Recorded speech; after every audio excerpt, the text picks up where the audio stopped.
I have my blank paper here, and I already had a little bit of a green mixed up, but just to give you an idea, I did add more. So I started with sap green, which is a little more of a yellow green, and then I went into hooker's green, which is just a really nice kind of foresty green, almost bordering on a Kelly green.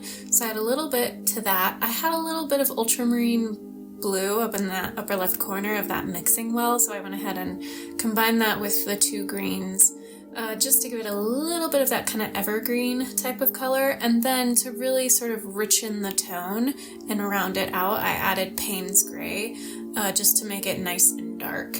So I'm using my size 8 round brush, and that is the Silver Limited Black Velvet brush line. Really high quality brushes, but they are pretty pricey. So if you just use any other brand or size 8, or you could even use a size 10 if you're comfortable with a slightly larger brush, as long as it comes to a nice fine point, you will be in good shape. And you can see I'm working right on the tip here and just using very light brushy motions on the tip in a sort of downward sweeping motion, and staying on the tip, especially as I get towards the lower part of the stroke of the brush, so that as I kind of lift the brush off the paper, it tapers off into more of a fine point to kind of indicate pine needles on branches.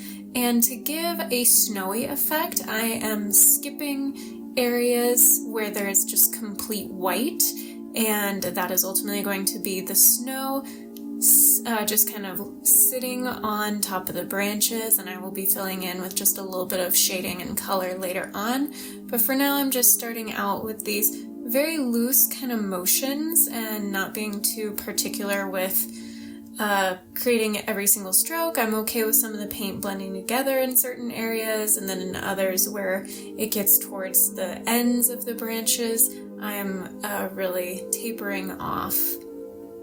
And I kind of decided to do a pine tree where the branches are sort of starting kind of higher up and then trending downwards. You can also do trees that are the opposite direction, where the branches are kind of starting at a downward slant and then slanting upward, so they're starting at a lower position on the center line and then going upwards in a diagonal. So you can do either direction. In this one, I just decided to do one of those trees, sort of maybe a blue spruce evergreen type tree that has branches that go, their base of the branch starts a little higher on the trunk, and then they sort of go in a diagonal down towards the side. And you don't have to have everything super symmetrical on each side. Of course, trees, a lot of evergreen trees tend to have that triangular type shape, but they're not going to be exactly perfect, so you don't have to worry about having everything match exactly.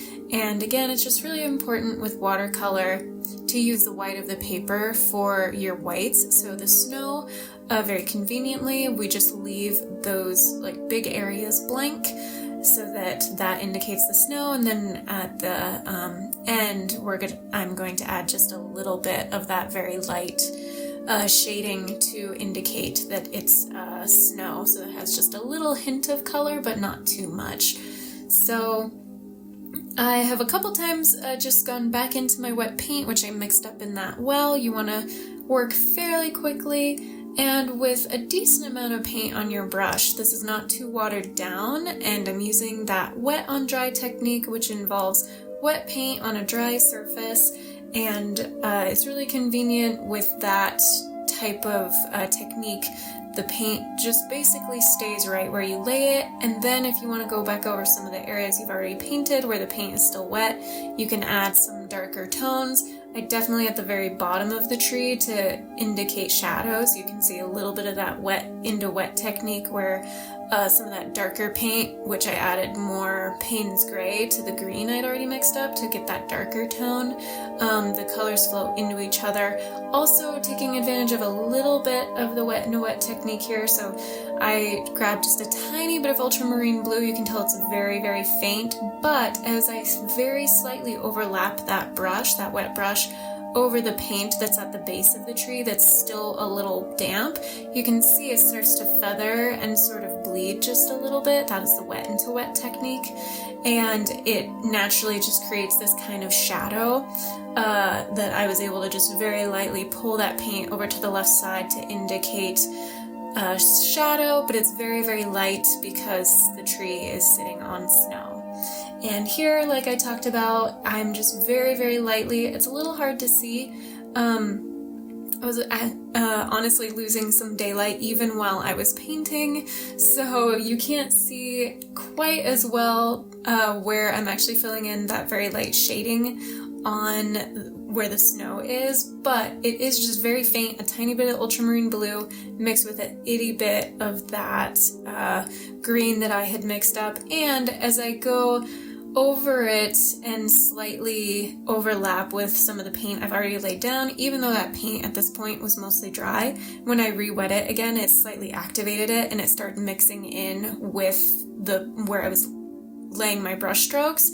And I wanted that to happen, so you can just very gently do that and sort of smear a little bit of the paint from the branches that you laid down and smear it into where your snow is. But you can tell we want to have a really nice contrast between those nice dark branches and the snow, and then going back to add just a little more detail and again get some of those darker shadows on the branches. I went in with a little more of that paint, added a couple little extra bristles here and there on some of those top branches and on the side. And this was really meant to be just a very loose, easy painting. Took about 7 minutes to do, so not too long. I didn't want to labor over it for a really long amount of time. I just want to keep it kind of loose, simple, a little more minimal, but definitely recognizable as a pine tree with snow on it. So very simple. I didn't even do any sort of splashy stuff like I do a lot to add a sort of whimsical style. I really liked just the clean, simple white background, very faint shadows, and then just the basic tree with the snow. Added a little signature on there using the tip of my brush to write it, and that right there is the finished piece.